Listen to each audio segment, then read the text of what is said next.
Il est des vérités que l'on n'ose écrire qu'en musique, et des silences plus lourds que des aveux. Cette histoire commence dans un salon feutré, entre les ombres d'un héritage oublié et les notes suspendues d'un morceau inachevé. À minuit, tout s'éclaire, ou tout s'efface. Avant de commencer, dis-moi en commentaire, d'où écoutes-tu cette histoire, et quelle heure est-il chez toi? Prêt? Entrons dans l'histoire. La brume d'octobre reposait comme un voile de mousseline sur les toits gris ardoises de Saint-Aubin-sur-Loire, dissimulant à demi les lignes nettes de la place centrale.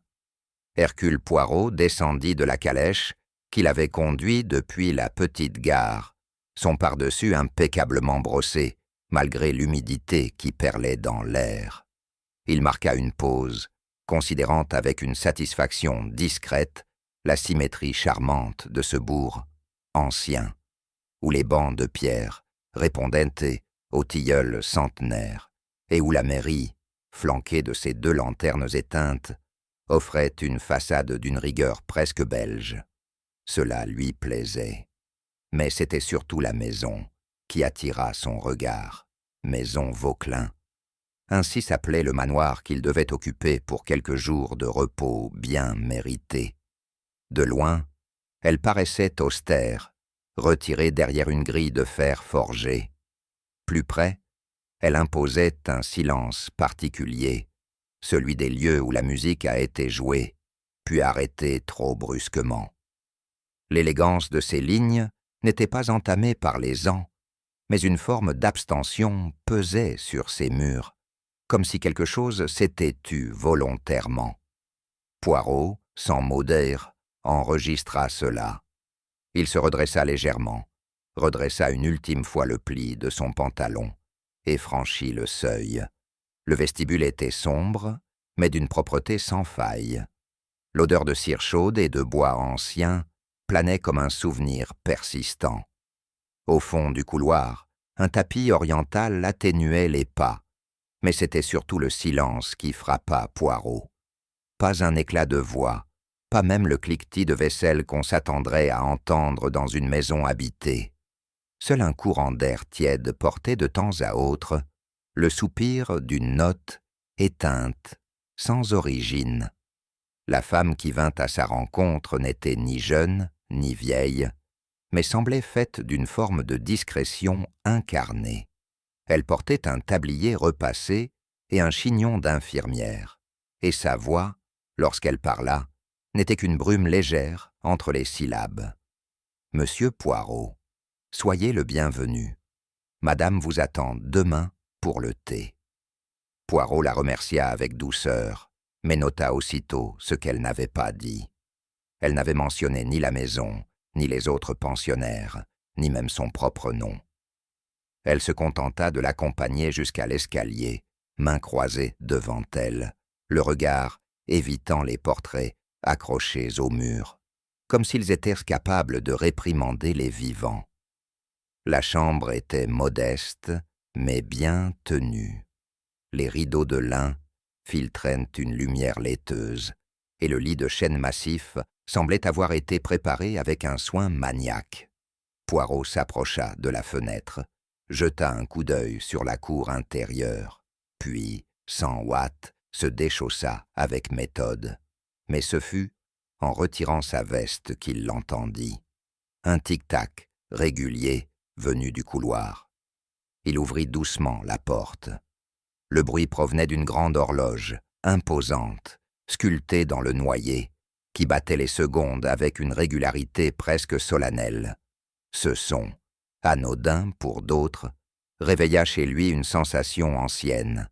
Il ne savait plus s'il l'associait à la solitude d'un pensionnat ou à l'attente interminable dans un salon de deuil. Mais il y avait dans ce battement quelque chose d'oublié et peut-être de refoulé. Il referma la porte lentement. Il était venu pour se reposer, mais la maison, elle, ne dormait pas. La nuit était tombée sans un bruit, enveloppant la maison d'un silence qu'aucun vent ne troublait.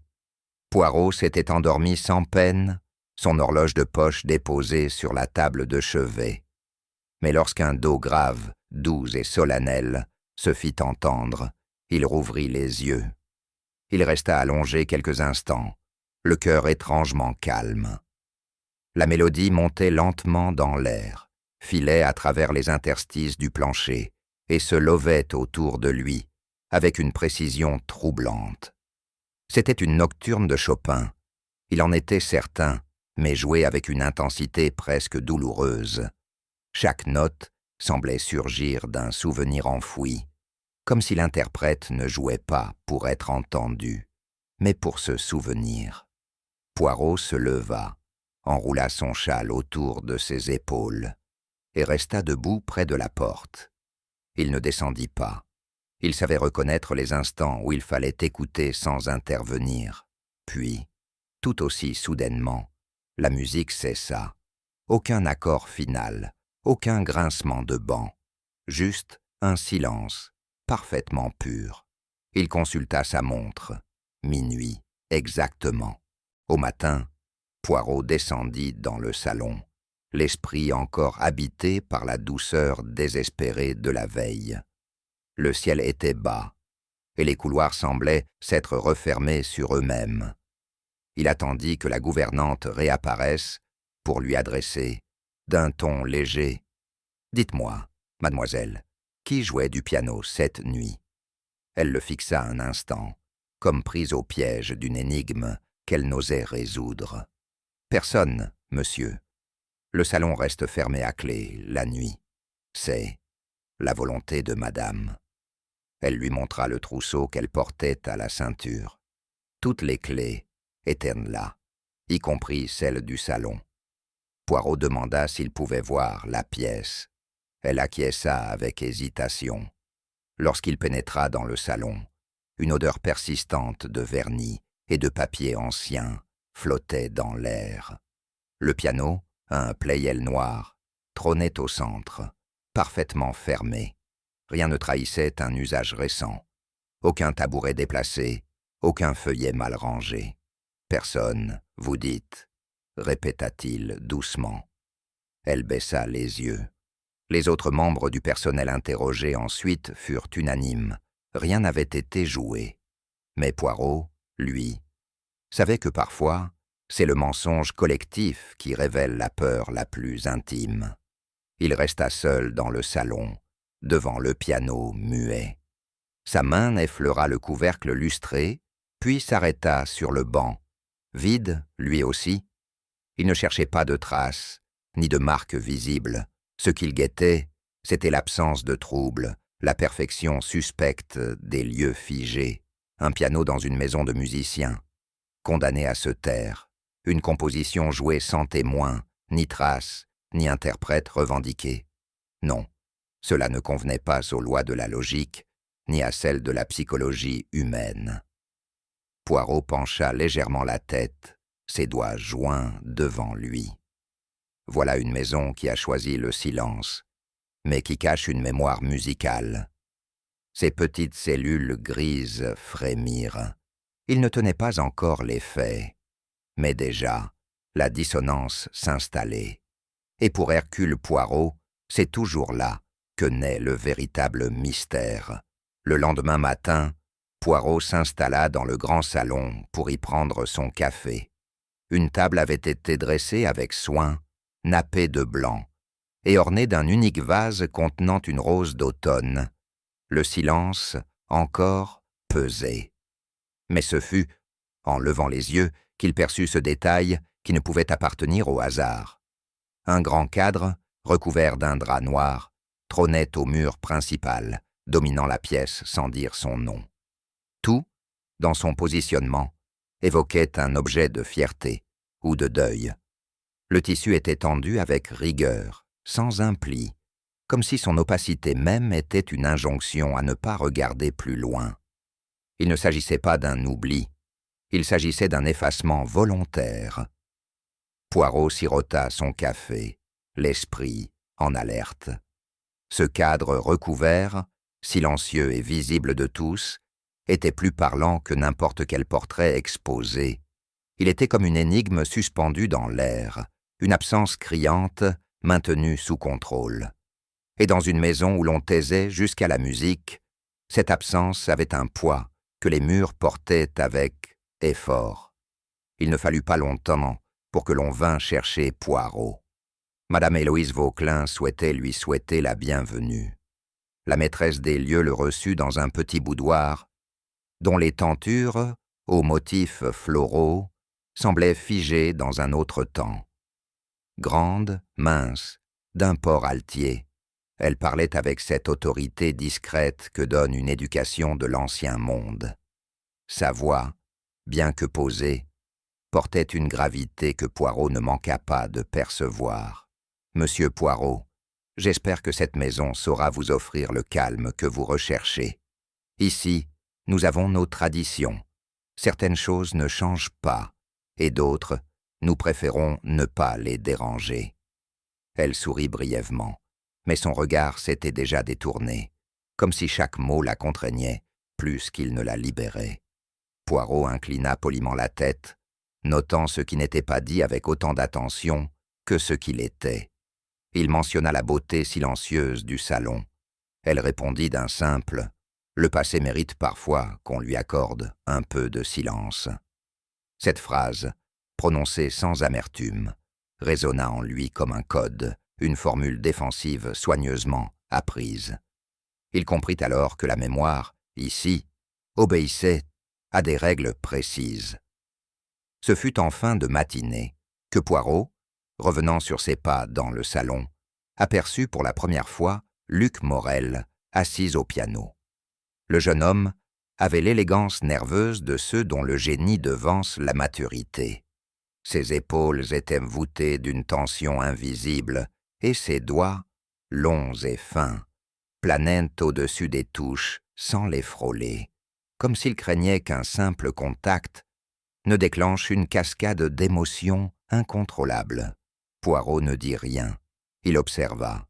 Luc finit par appuyer doucement une note, puis une autre, jamais un accord complet. Il s'interrompit, inspira, et posa ses mains sur ses genoux. Le silence s'épaissit autour de lui.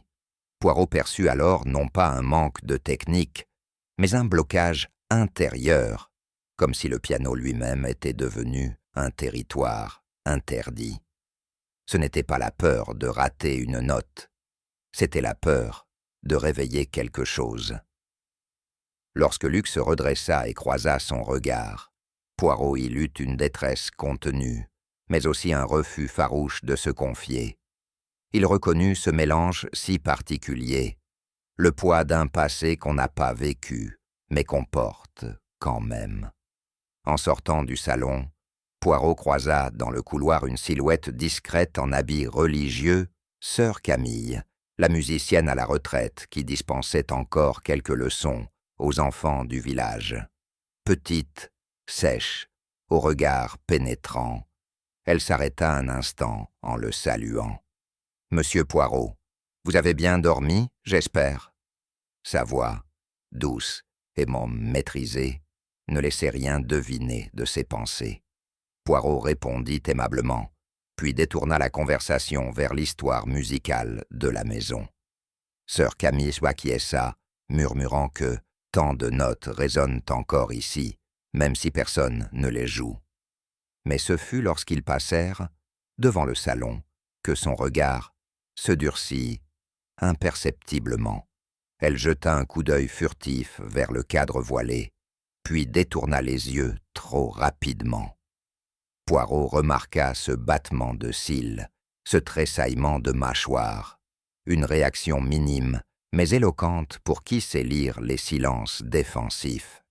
Elle s'éloigna sans autre mot. Poirot, lui, comprit qu'elle savait plus qu'elle ne disait, et que ce qu'elle taisait relevait moins d'un oubli que d'une loyauté redoutable. Au jardin, Poirot trouva Henri Jouvet, penché sur un massif de lierre grimpant. L'homme était massif, le dos voûté, une jambe plus raide que l'autre. On devinait chez lui l'empreinte d'un passé militaire, sans doute les séquelles d'une blessure de guerre. Il ne parlait guère, mais ses gestes trahissaient une habitude du service bien fait, une rigueur presque silencieuse. Poirot s'approcha, échangea quelques banalités sur le climat, la robustesse des vieux murs. Henri répondit par monosyllabes, puis releva la tête lorsque Poirot évoqua la beauté du salon. « Oui, c'est là que la musique s'est arrêtée, » murmura-t-il, presque sans bouger les lèvres. Puis, comme s'il s'était trahi, il se redressa vivement et détourna les yeux vers la fenêtre du salon. Un regard trop long, un silence trop lourd. Poirot le remercia et s'éloigna. Il ne croyait pas aux coïncidences, surtout pas quand les regards trahissent ce que les lèvres refusent d'admettre. Dans l'après-midi, alors que la lumière oblique pénétrait le salon, Poirot trouva Madame Vauquelin seule, face au cadre encore recouvert. Il s'approche sans bruit. Il est étrange, n'est-ce pas, monsieur Poirot, qu'un simple objet puisse tant peser sur une pièce. Il ne répondit pas immédiatement. Alors, elle poursuivit. C'était le portrait de mon fils. Il jouait ici, autrefois. Il remplissait la maison de musique, et puis il est parti, trop jeune. Elle posa sa main gantée sur le dossier d'un fauteuil. Je n'ai jamais pu me résoudre à décrocher ce cadre. Mais le laisser vide, c'est peut-être plus juste. Poirot perçut dans sa voix un équilibre précaire entre douleur et dignité. Elle ne voulait pas être consolée. Elle voulait garder le contrôle du récit, même dans le chagrin. Il ne posa pas de questions. Ce n'était pas le moment. Mais dans ce deuil figé, dans cette mémoire suspendue au mur comme une partition incomplète, il reconnut le cœur d'une maison qui refuse de laisser son passé parler. Lorsque le soir tomba, Poirot demeura un instant seul dans le salon déserté. Le silence n'y était pas vide, mais saturé d'échos contenus. Il fixa longuement le cadre noir, comme on observe une porte que personne n'ose ouvrir. Il ne connaissait pas encore le nom de l'homme dont l'effigie avait été effacée. Mais il savait déjà que ce nom, oublié, supprimé ou interdit, formait le noyau de tout ce qui pesait ici. Les regards fuyants, les réponses évasives, la musique nocturne, un nom effacé, une mémoire interdite, une douleur muette, et Poirot, les mains croisées dans le dos, se dit que ce n'était pas la mort qui avait laissé ce vide, mais le silence soigneusement entretenu autour d'elle. Minuit s'approchait à nouveau, et dans la chambre où Poirot s'était retiré tôt, le silence régnait avec une densité presque surnaturelle. Mais cette fois encore, il ne dura pas, car soudain, sans prévenir, les premières notes d'un nocturne de Chopin s'élevèrent depuis les profondeurs du salon. La mélodie, reconnaissable entre toutes, était jouée avec une lenteur grave, presque tragique, chaque note tombant comme une goutte de pluie sur du verre. Poirot se redressa dans l'ombre, son instinct éveillé par cette répétition nocturne. Quelqu'un ou quelque chose jouait ce morceau pour une raison précise, dans une maison qui prétendait n'avoir plus de pianiste. Mais avant même qu'il n'ait eu le temps d'atteindre la porte, un cri retentit. Un cri aigu, humain, qui fendit l'air immobile comme un coup de lame. Plus déchirant qu'une peur, plus terrible qu'un accident. Un cri d'interruption absolue. Poirot ouvrit la porte, enfilant sa robe de chambre avec méthode. Ce n'était plus une question de mélodie. Quelque chose venait de se briser définitivement dans la maison Vauquelin. Ils se retrouvèrent à plusieurs, dans la semi-obscurité du salon. La gouvernante avait surgi de la cuisine, sœur Camille descendait en silence du couloir des chambres, et Henri Jouvet, silencieux comme un mur, tenait, la porte, grande, ouverte. Tous, leurs visages blanchis par la stupeur, se figèrent. Luc Morel était affaissé sur le piano. Le jeune homme gisait, le torse penché vers l'instrument, la tête légèrement tournée sur le côté, les cheveux collés par une fine traînée de sang qui s'échappait de la tempe. Son bras gauche pendait, inerte, tandis que l'autre main reposait encore sur les touches, mais dans une posture étrange, presque cruelle. L'un de ses doigts était tordu en arrière, dans une position qui défiait le naturel. Une mince éclaboussure tachait l'ivoire des touches. Personne ne parlait. Même le vent semblait s'être figé dehors. Seul un silence pétrifié enveloppait la scène, alourdi par la suspension du dernier accord. Le pédalier maintenait une note grave, résonnant faiblement, comme si l'instrument pleurait son joueur. Poirot, le visage grave, recula d'un pas. Ce n'était pas la mort seule qui l'intriguait, c'était le rituel. Quelqu'un avait voulu que ce moment soit vu et ressenti comme un symbole.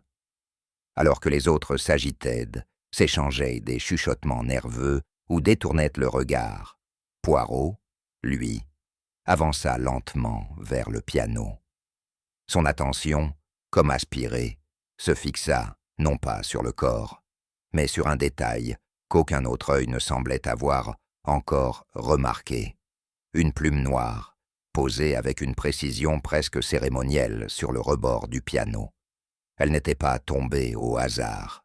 Sa courbe élégante, son orientation exacte sur le bois noir lustré, parlait d'un geste délibéré, une plume ni froissée, ni déplacée, qui ne correspondait à aucun oiseau visible dans les alentours.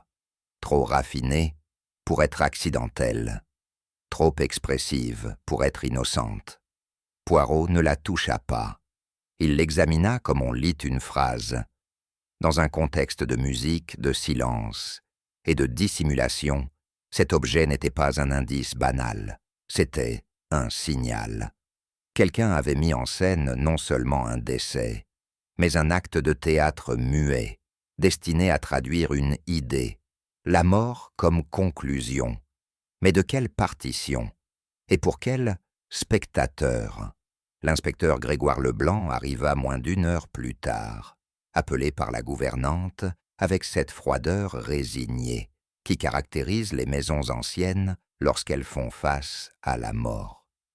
Grand, sobre, moustache taillée à la perfection, il pénétra dans le salon d'un pas ferme, l'œil prompt à chercher des faits, non des impressions. Poirot, en retrait, observa l'homme à l'œuvre, pas de trace d'effraction, toutes les fenêtres verrouillées de l'intérieur, aucune arme à proximité, aucun cri entendu avant l'unique hurlement final, aucun témoin direct. Le piano fermé, le corps encore tiède. La pendule marquait minuit 20. Leblanc interrogea brièvement les résidents. Personne n'avait vu Luc Morel entrer. Personne n'admit avoir entendu la musique. À croire qu'ici, même la vérité se dérobait par habitude.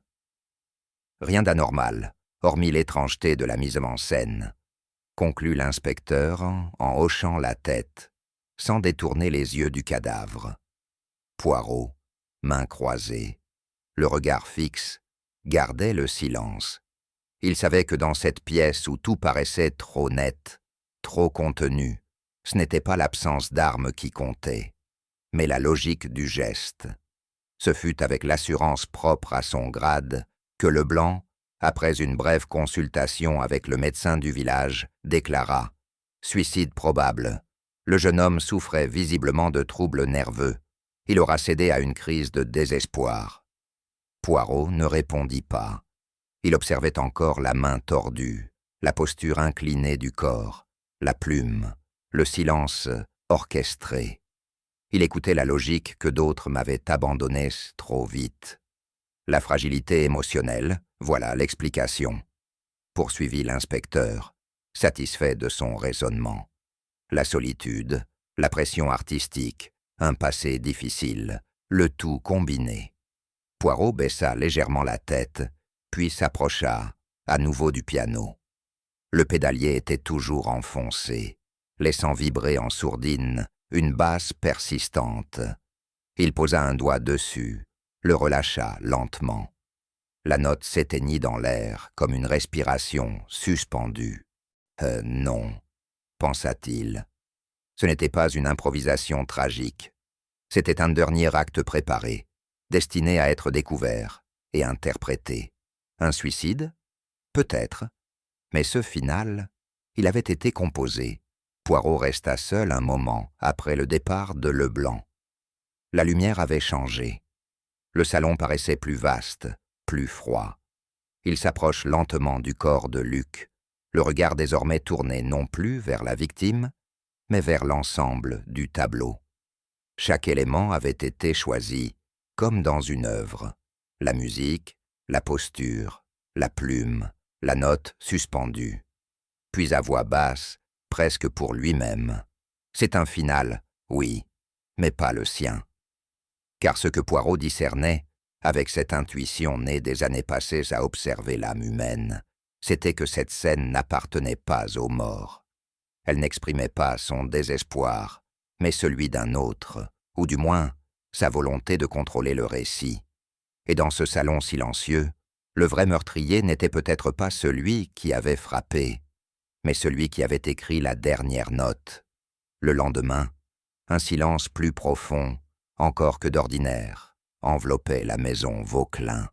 Ce n'était plus le silence des murs anciens, ni celui de la discipline quotidienne. C'était un silence construit, presque chorégraphié, comme si chaque habitant s'accordait tacitement pour ne rien dire. Un silence parfumé à la cire d'abeille, au linge propre et à la culpabilité flottante. Poirot avançait à pas mesurés dans les couloirs sombres, notant que les rideaux étaient restés tirés plus longtemps que d'ordinaire, que les pas se faisaient plus feutrés, les regards plus fuyants. Il n'y avait ni cri, ni lamentation, mais une tension vibrante, presque palpable, comme si la maison retenait sa respiration collective dans l'attente d'un événement qui ne venait pas. Les murs eux-mêmes semblaient garder en mémoire la musique jouée la veille au soir, et cette dissonance fatale suspendue dans l'air. Poirot pensa à une phrase ancienne. Là où il y a une dissonance, il y a un cœur qui souffre. Et dans cette demeure si soigneusement ordonnée, l'ordre venait d'être irrémédiablement blessé. Il trouva Madame Vauquelin dans la petite bibliothèque, debout devant une vitrine contenant de vieux volumes reliés. Elle portait un voile noir, finement tissé, sans ostentation. Son maintien, comme toujours, était irréprochable, mais une fatigue sourde alourdissait ses paupières. Poirot, avec la discrétion qu'impose le deuil, évoqua la tragédie de la nuit. Elle ne répondit pas immédiatement. Ses doigts frôlèrent le dos d'un livre sans le saisir. Puis, avec une voix parfaitement posée, elle dit « Luc était un garçon brillant, mais inquiet. Depuis quelque temps, il semblait habité. » Poirot hocha lentement la tête. Il avait une obsession particulière. Une idée fixe, peut-être. Elle détourna légèrement le regard vers la porte du salon, visible depuis la pièce. Il passait des heures à contempler le cadre vide, celui de mon fils. Il le fixait comme s'il attendait une réponse. Parfois, il jouait les morceaux que mon fils composait dans sa jeunesse, avec une intensité troublante. Poirot perçut un frémissement dans sa voix, vite maîtrisé. Elle ajouta « Je lui avais demandé de ne plus jouer certains morceaux. Je craignais qu'il ne le perturbe. » Elle s'interrompit, cherchant ses mots. Il devenait presque autre, comme s'il cherchait à devenir quelqu'un d'autre. Un silence tendu s'installa. Poirot sentit que sous la dignité, une honte ancienne, rôdait, inavouée, tapie dans l'ombre d'un nom trop longtemps effacé. Plus tard dans la matinée, Poirot franchit la petite porte de la chapelle attenante, un lieu rarement mentionné mais toujours impeccablement entretenu. Les cierges, même en l'absence d'office, semblaient surveiller avec une régularité monastique. Au fond, sœur Camille, assise seule sur un banc, priait à mi-voix, son rosaire glissant entre ses doigts noueux. Elle ne parut ni surprise ni contrariée de voir Poirot s'approcher. Il s'assit doucement à ses côtés, à distance respectueuse.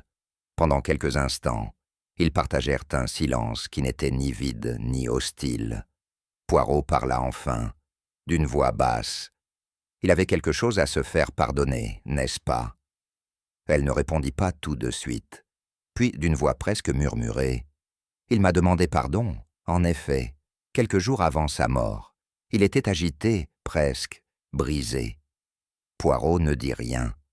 Il savait que les confessions sincères ne venaient qu'on et jamais sous la pression, mais par épuisement de la dissimulation. Il ne m'a pas dit pourquoi. Il pleurait. Il avait peur. Elle marqua une pause. Il parlait de son sang, du sang dans lequel il avait été forcé de vivre, et qu'il ne comprenait pas. Poirot sentit alors qu'il approchait non pas d'un crime, mais d'une blessure plus ancienne que le crime lui-même, un nœud de silence, de honte et de filiation.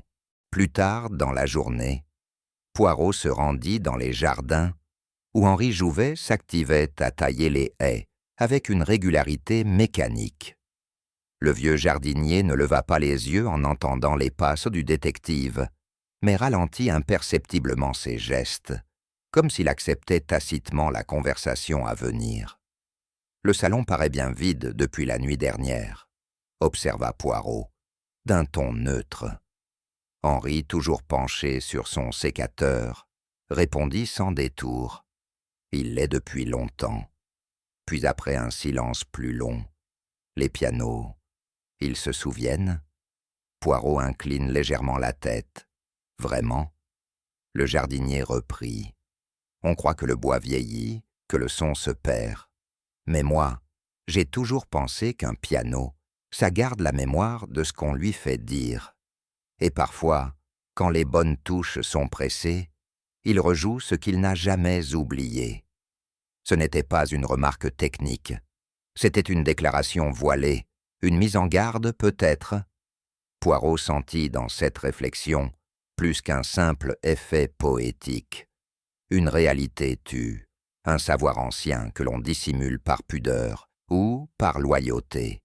Henri Jouvet, avec son regard droit, ses mains calleuses et sa langue mesurée, venait peut-être d'indiquer que le piano lui-même savait quelque chose, et que quelqu'un, dans cette maison, le craignait. Après avoir quitté les jardins, Poirot retourna dans le salon désert, où la lumière de fin d'après-midi baignait les murs d'une douceur dorée. Le silence régnait, mais non sans tension. C'était le calme d'un lieu qui avait trop entendu. Il s'approcha du piano avec une lenteur mesurée, effleura du bout des doigts le bois noirci du couvercle, puis s'assit sur le banc, comme s'il s'apprêtait à jouer. Mais il ne toucha aucune touche. Au lieu de cela, il souleva lentement l'assise capitonnée du banc. À l'intérieur, soigneusement repliée sous une pile de partitions anodines, une feuille unique avait été dissimulée, du papier crème, jauni sur les bords. Sur le haut de la page, en lettres noires, une inscription manuscrite à minuit, datée de 1927. La signature n'était pas identifiable d'emblée, mais la calligraphie trahissait une main disciplinée, presque savante. Ce n'était pas l'écriture d'un enfant, ni celle d'un musicien amateur. Poirot prit le feuillet avec soin, ses yeux parcourant les portées avec une attention accrue. Le morceau n'était pas long, quelques pages tout au plus, mais son architecture harmonique, complexe et dissonante, évoquait une intention autre que purement musicale. Quelque chose, dans ces silences notés, ces ruptures brusques, ces motifs obstinés, parlait d'un langage caché. Pourquoi ce morceau avait-il été écrit? Pourquoi en 1927, précisément l'année de la mort du fils Vauquelin? Et surtout, pourquoi le cacher ainsi, comme une lettre que personne ne devait lire à voix haute. De retour dans sa chambre, la partition posée devant lui, Poirot l'étudiait avec une concentration rare. Ce n'était pas un simple exercice musical. Le titre seul, à minuit, était trop chargé de symbolique pour n'être qu'un hasard. Chaque mesure semblait construite comme une phrase. Une montée douloureuse, un effondrement abrupt, une reprise hésitante, et surtout, un vide soudain dans la dernière ligne, comme si une note essentielle avait été effacée, ou jamais écrite. Il songea alors à la confession que sœur Camille avait évoquée, aux obsessions de Luc, au regard de madame Vauquelin devant le cadre vide. Cette composition était un message, non pour les oreilles, mais pour l'âme. Un aveu chiffré, inscrit dans le seul langage que l'on peut léguer sans le prononcer. Ce n'était pas l'œuvre d'un compositeur, c'était celle d'un homme acculé, en quête de rédemption ou de transmission, quelqu'un qui, incapable de dire les choses, les avait confiées à la musique. Poirot, les douanes repliées contre ses lèvres, murmura pour lui-même. La musique, parfois, est le seul langage que les morts laissent aux vivants. Et dans cette maison figée, c'était peut-être la seule vérité encore vivante. Assis à son bureau, la partition étalée devant lui, Poirot fixait la dernière ligne avec la minutie d'un horloger face à un mécanisme bloqué. La composition, intitulée à minuit, avait tout d'un message codé. Chaque mesure, chaque silence, chaque accent semblait choisi non pour plaire à l'oreille, mais pour dire quelque chose qu'on ne pouvait formuler autrement.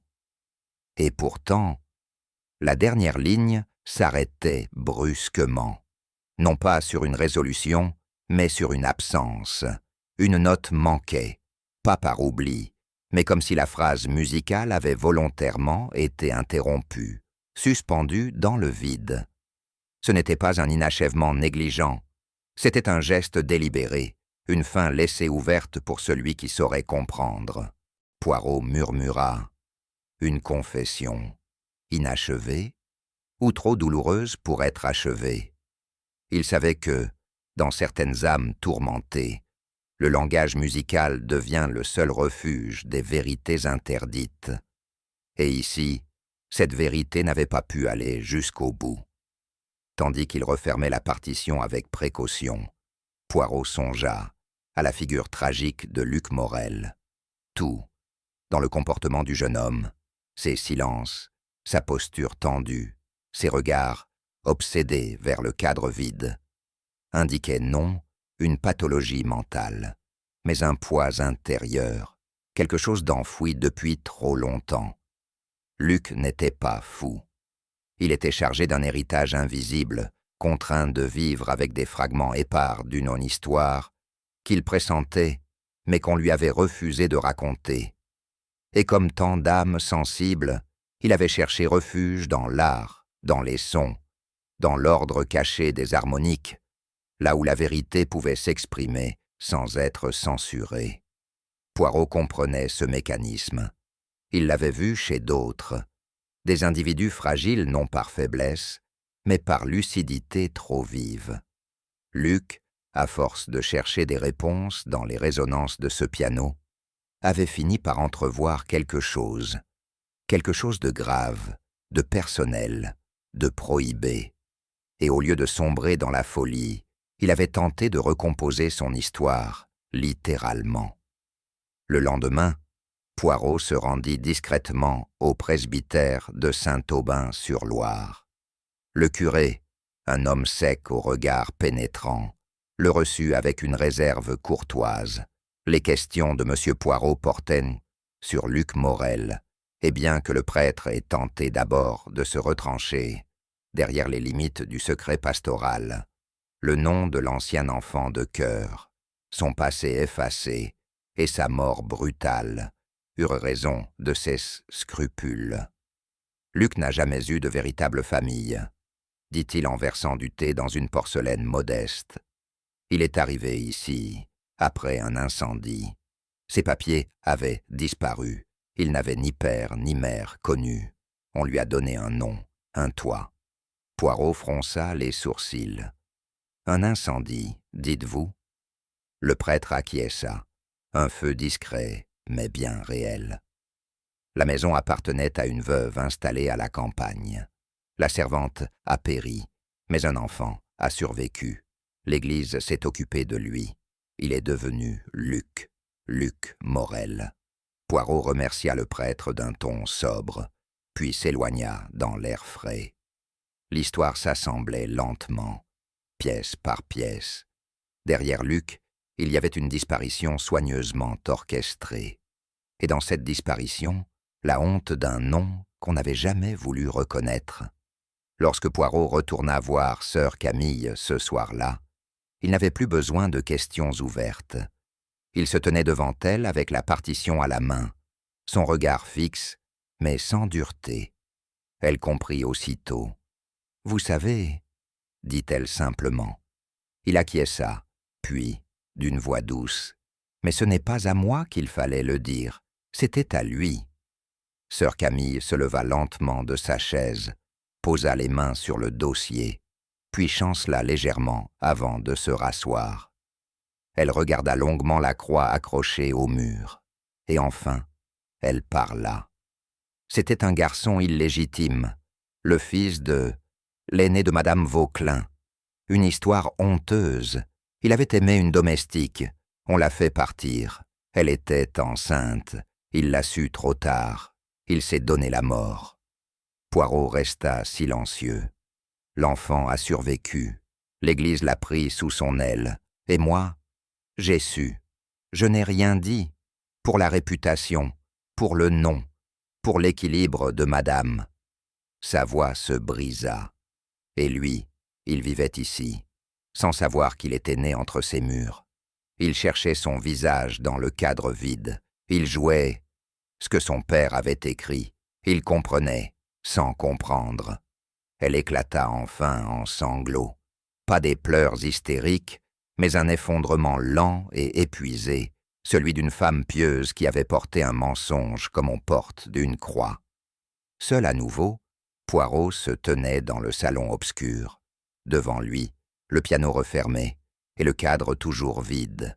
Il songeait à Luc, cet enfant de silence, élevé sans passer, qui avait grandi dans la proximité inconsciente de son propre secret.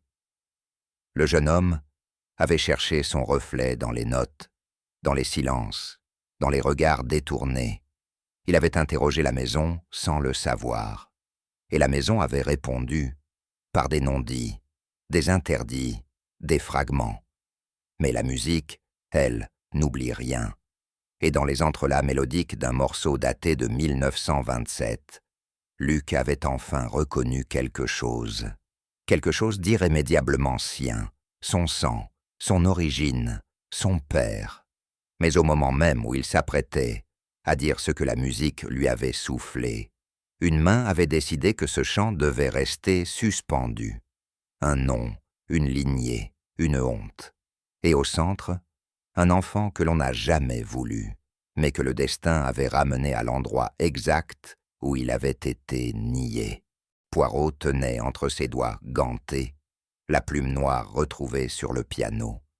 Il l'examina longuement, non comme un simple objet, mais comme un fragment de mémoire que le temps aurait dû effacer, et que pourtant quelqu'un avait soigneusement replacé au bon moment, au bon endroit. Elle n'avait rien d'une plume ordinaire. Elle appartenait autrefois à un porte-plume ancien, orné d'une monture en argent, une pièce de collection que Madame Vauquelin conservait autrefois dans un coffret de cuir en mémoire de son fils disparu. Le détective se souvenait de l'avoir aperçu brièvement dans la vitrine de la bibliothèque lors de leur première conversation. Or, cette vitrine était désormais vide, et le fait qu'une partie de cet objet, une plume d'écriture, témoin d'un passé soigneusement verrouillé, réapparaisse sur le lieu même de la mise en scène du crime, ne pouvait être une coïncidence. Ce n'était pas un indice oublié, C'était un signe, une relique transformée en avertissement. Une main avait cherché à inscrire la mort dans un contexte, une logique, une symbolique familiale. La plume, autrefois utilisée pour écrire, servait désormais à taire. Revenant seul dans le salon en fin d'après-midi, Poirot inspecta minutieusement les abords du piano. Le couvercle avait été refermé, les partitions rangées avec soin. Mais une anomalie l'arrêta, une trace noircie, à peine visible, sur le parquet sous le clavier. Un mince cercle brun, irrégulier, comme laissé par la base d'une bougie ou le rebord d'une coupe chauffée. Il s'agenouilla lentement, observa les contours, huma l'air.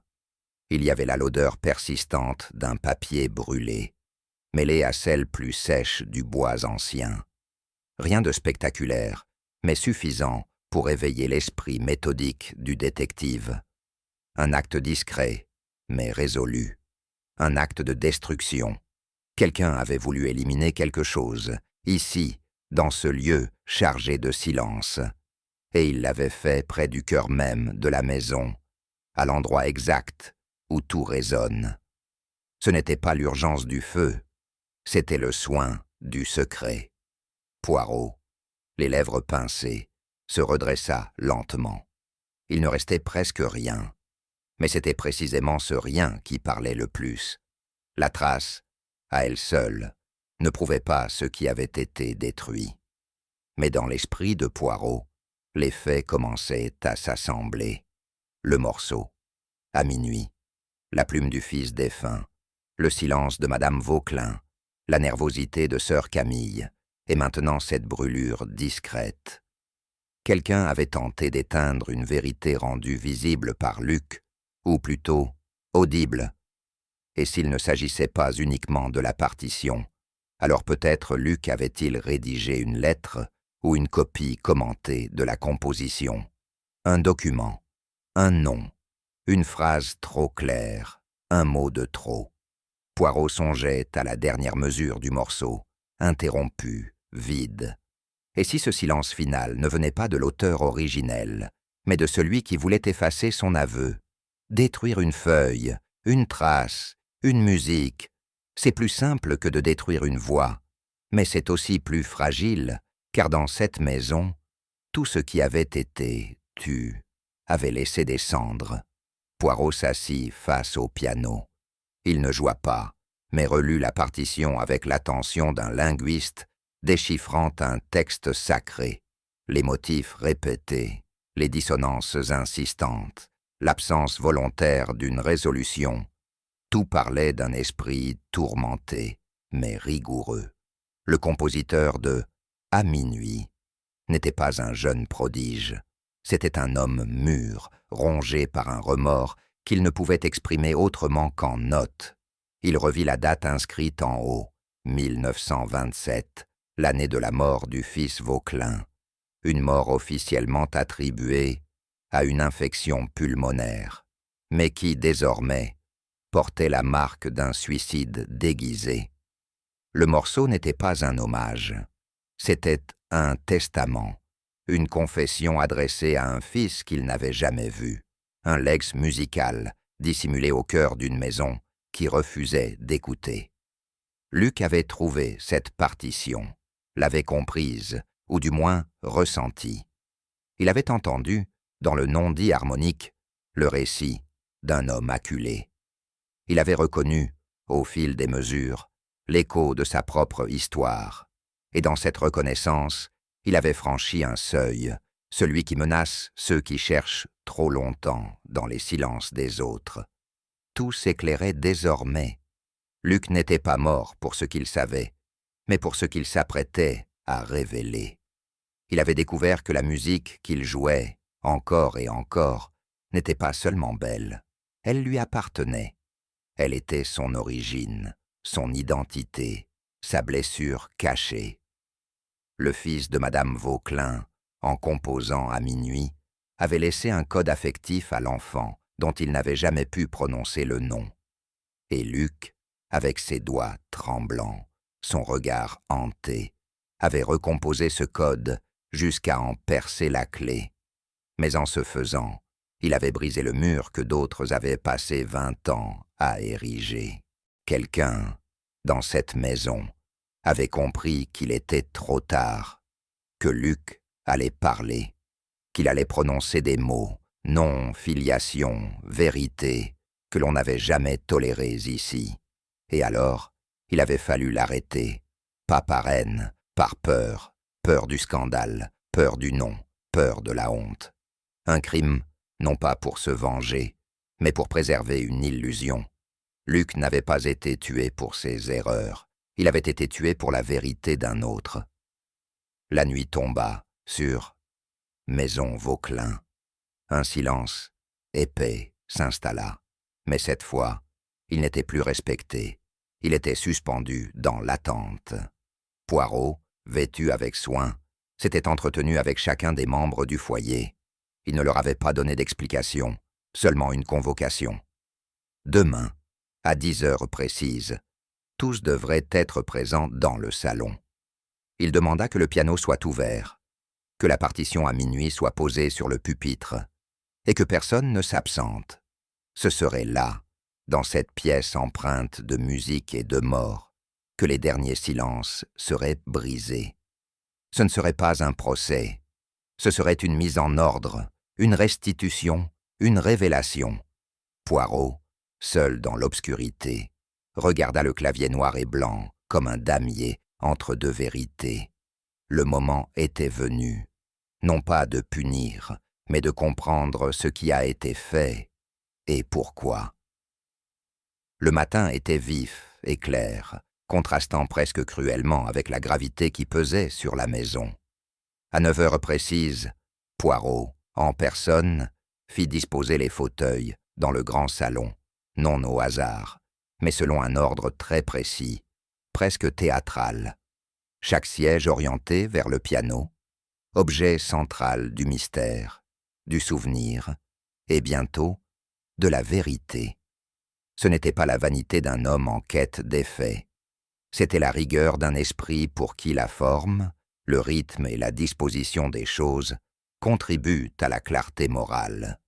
Il n'était pas question d'accuser à voix haute, mais de restituer ce qui avait été volontairement dissimulé. La pièce, ainsi préparée, évoquait moins un salon familial qu'une scène silencieuse où le rideau ne tarderait pas à se lever.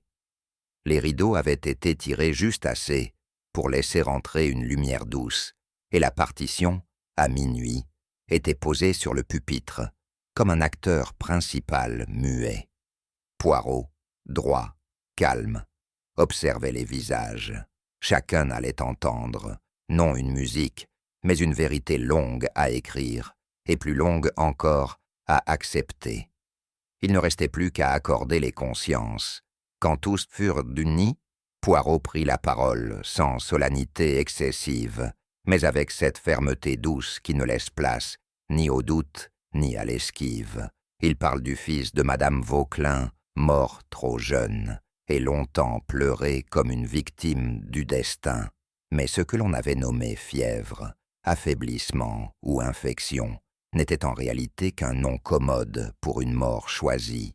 Le jeune homme, dit Poirot, avait aimé, et l'avait fait dans le seul sens qu'autorise parfois la solitude des classes, en secret, sans égalité, sans protection.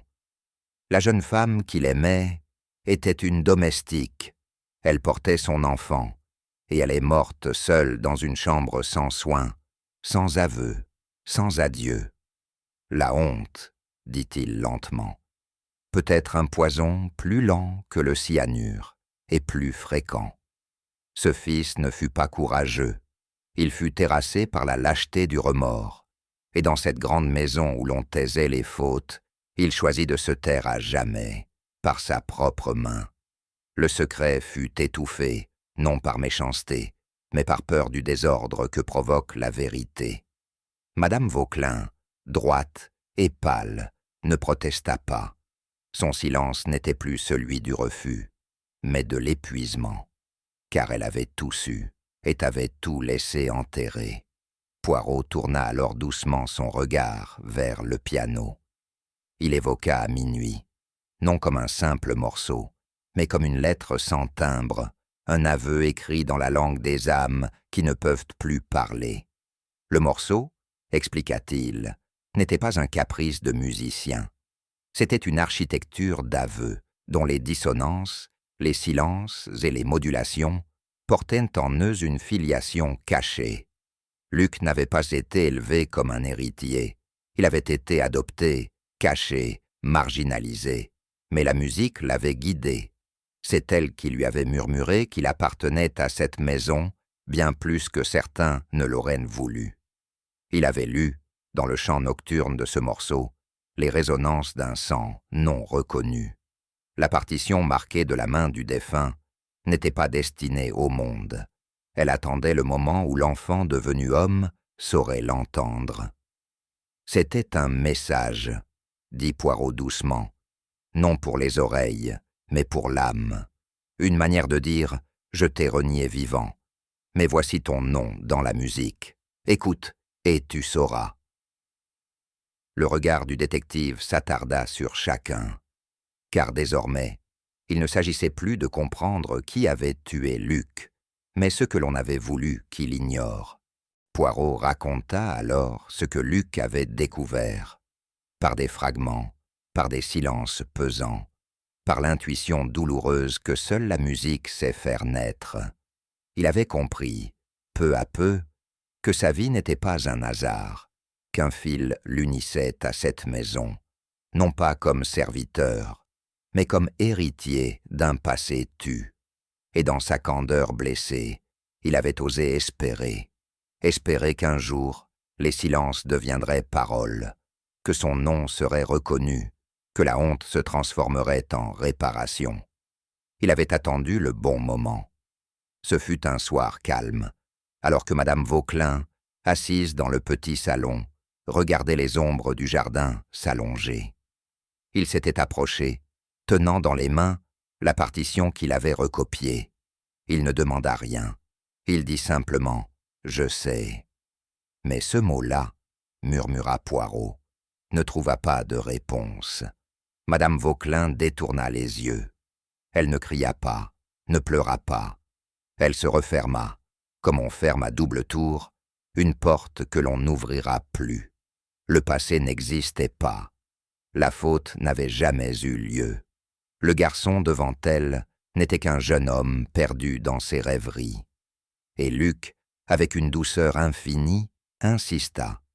Il ne demandait ni argent, ni pardon, seulement une reconnaissance, même muette. Mais la fierté vieille comme les murs, la peur du scandale, le refus d'aimer ce que l'on a caché. Tout cela s'interposa entre la vérité et la voix qui aurait pu l'accueillir. Ce soir-là, Luc ne pleura pas. Il repartit, mais quelque chose en lui s'était brisé. Ce n'est pas le rejet qui tue, c'est l'espoir que l'on refuse. Le jour de sa mort, Luc devait jouer pour un petit cercle d'amis. Il l'avait annoncé presque timidement, mais son excitation était visible, même pour ceux qui ne savaient pas ce qu'il préparait. Poirot, après avoir écouté attentivement chaque témoin, reconstitua le fil des heures. Luc avait prévu de jouer à minuit, non pas comme un simple morceau, mais comme une révélation musicale, une façon de dire ce que l'on n'ose pas crier. Il allait, devant témoins, faire vibrer les murs de cette maison avec la vérité que l'on avait enterrée 2 décennies plus tôt. Henri Jouvet, fidèle homme de confiance de Madame Vauquelin, l'avait compris, non par intelligence musicale, mais par la crainte viscérale de ce que les mots ou les notes peuvent provoquer. Il n'avait jamais cessé de servir la maison avec une loyauté presque religieuse, une loyauté non pas à la justice, mais à l'image, à la dignité, au nom. Lorsque Luc était seul, dans le salon, répétant une dernière fois son morceau, Henri entra. Le jeune homme se leva, surpris. Une conversation eut lieu, brève, tendue. Luc parla. Il dit « Je vais le dire ». Et Henri répondit « Tu ne peux pas. Tu ne dois pas. Et puis, le marteau d'accordage, posé là depuis la veille, fit son œuvre. Pas de violence aveugle, juste un coup, précis, derrière l'oreille. Luc tomba, sans un mot, et le silence, ce silence si cher à cette maison, reprit ses droits. Poirot se tut un instant, puis il ajouta « Ce n'est pas un assassin que nous avons ici, c'est un serviteur effrayé, mais la peur, messieurs, peut tuer aussi sûrement que la haine. » Poirot conclut sans élever la voix, sans triompher. Il n'était pas là pour condamner, mais pour mettre les faits dans leur ordre naturel, comme on remet les meubles dans une maison après un long chaos. Il ne l'a pas fait par haine, dit-il calmement, ni même par jalousie. Il ne l'a pas fait pour protéger quelqu'un qu'il aimait. Non, messieurs, il l'a fait, pas par amour, mais par la peur. Cette phrase, il la répéta une seconde fois, plus doucement encore. Car dans cette maison, tout avait toujours été dicté par la peur. Peur du scandale, peur du regard du monde, peur de ce que l'amour peut exiger de nous. La peur de reconnaître que l'on a trahi, fût-ce par silence. Henri Blême n'avait pas fui. Il ne se défendit pas. Son regard restait baissé. Il n'était pas soulagé. Il était dépouillé, comme un homme à qui l'on a retiré son armure faite d'obéissance. Poirot s'éloigna lentement, laissant derrière lui une famille, un nom, une maison, et les ombres longues d'un passé qu'aucune musique ne pourra jamais effacer tout à fait. Le matin s'était levé sans éclat, comme par respect pour les drames nocturnes. Dans le salon, tout semblait plus net, plus figé, comme si la lumière elle-même hésitait à s'imposer. Deux hommes silencieux, employés de la maison depuis des années, démontaient avec précaution le grand cadre doré suspendu au-dessus du piano. Le portrait qu'il contenait avait déjà été retiré, sur ordre de Madame Vauquelin, la veille au soir. Sur le mur, une marque plus claire révélait l'emplacement exact où l'image avait trôné pendant des décennies. Ce n'était ni un vide décoratif, ni une absence neutre. C'était une blessure murale. Le regard du fils défunt, figé dans une peinture complaisante, avait disparu, comme si la maison acceptait enfin de renoncer à l'illusion qu'il incarnait la perfection. Poirot, resté en retrait, observa la scène sans mot dire. Il avait toujours été sensible aux objets, à leur manière de raconter ce que les vivants taisent. Ici, le cadre vidé de sa figure parlait plus fort que n'importe quelle déclaration. Ce n'était pas un acte décoratif, c'était un effacement, un aveu sans mots, une tentative maladroite de rompre avec la légende pour affronter, enfin, la vérité. Madame Vauquelin n'avait pas quitté son fauteuil près de la fenêtre. Drapée dans un châle noir, elle ne regardait ni les hommes qui démontaient le cadre, ni Poirot qui se tenait à distance respectueuse. Son regard, dirigé vers le jardin encore couvert de rosée, semblait perdu dans un passé qu'elle n'avait jamais osé affronter. Aucune parole ne franchit ses lèvres, aucun mot d'excuse, de révolte ou de justification. Mais sur ses joues, des larmes silencieuses coulaient, non pas celles de la douleur immédiate, mais des larmes longues, lourdes, retardées par des années de déni et de fierté, celles que l'on ne verse que lorsque la dernière défense intérieure vient de céder. Elle ne pleurait pas un petit-fils assassiné, elle pleurait le fils idéalisé, l'image qu'elle avait entretenue avec un soin maladif, au point de ne plus voir l'homme réel ni ses erreurs.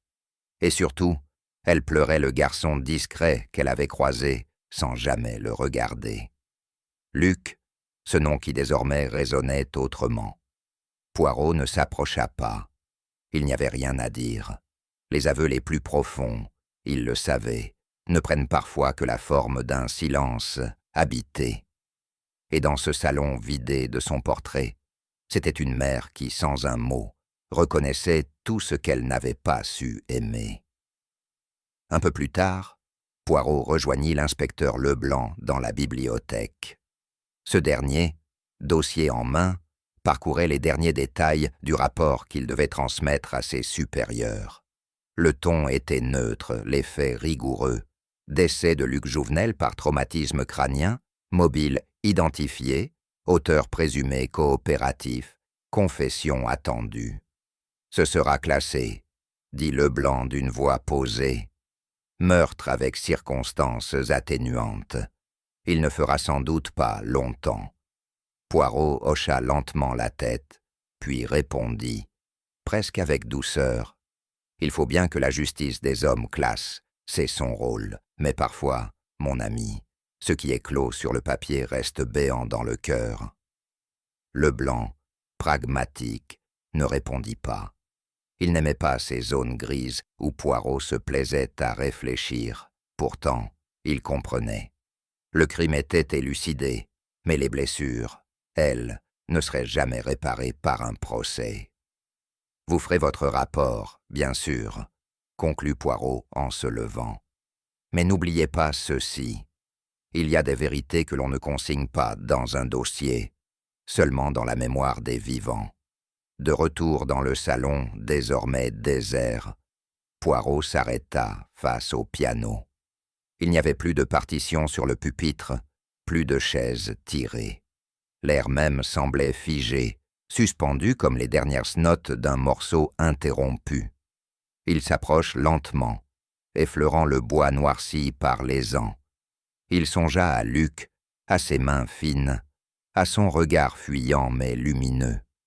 Ce garçon avait cherché à comprendre, non par vengeance, mais par besoin d'appartenance. Il avait joué pour savoir qui il était. Chaque note, chaque mesure recelait un soupçon de filiation, une hypothèse d'amour, une question muette, m'entendez-vous? Le morceau, à minuit, restait pour Poirot l'un des plus singuliers qu'il ait jamais entendus. Non pas musicalement, mais émotionnellement. C'était une confession déguisée en harmonie. Un puzzle dont les silences importaient autant que les sons. Et maintenant, il n'y avait plus que ce piano fermé, et le souvenir d'un jeune homme qui, à défaut de famille, avait composé sa vérité. Dans cette pièce, il n'y aurait plus de musique.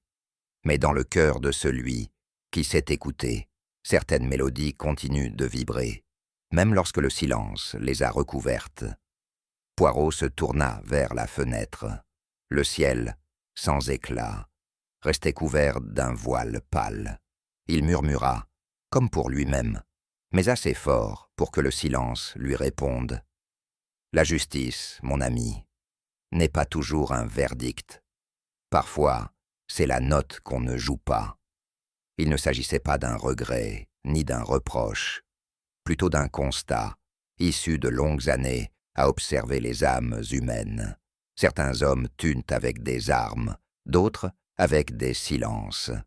Et parfois, la plus grande injustice n'est pas dans ce que l'on fait, mais dans ce que l'on refuse de dire, de reconnaître, d'aimer. Luc n'avait pas été reconnu. Il n'avait pas été vengé par un nom retrouvé, ni par un testament réécrit. Mais il avait, par la musique, forcé la vérité à s'élever.